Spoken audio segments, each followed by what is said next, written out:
দামাস্কাসকে Syria সফররত ফ্রান্সের president Emmanuel ম্যাক্রোর হোটেলের কাছে বিস্ফোরণ হয়েছে। মঙ্গলবার ম্যাক্রোর সফর শুরুর দিন এই বিস্ফোরণের ঘটনাটি ঘটে।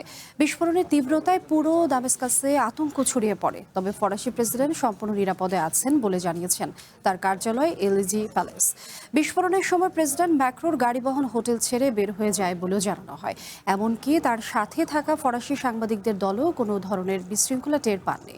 বাশার আল আসাদের পতনের পর সিরিয়ার বর্তমান প্রেসিডেন্ট আহমেদ আল শারার আমন্ত্রণে প্রথম কোনো ইউরোপিয়ান দেশের রাষ্ট্রপ্রধান হিসেবে দেশটিতে সফর করছেন ইমানুয়েল ম্যাক্রো।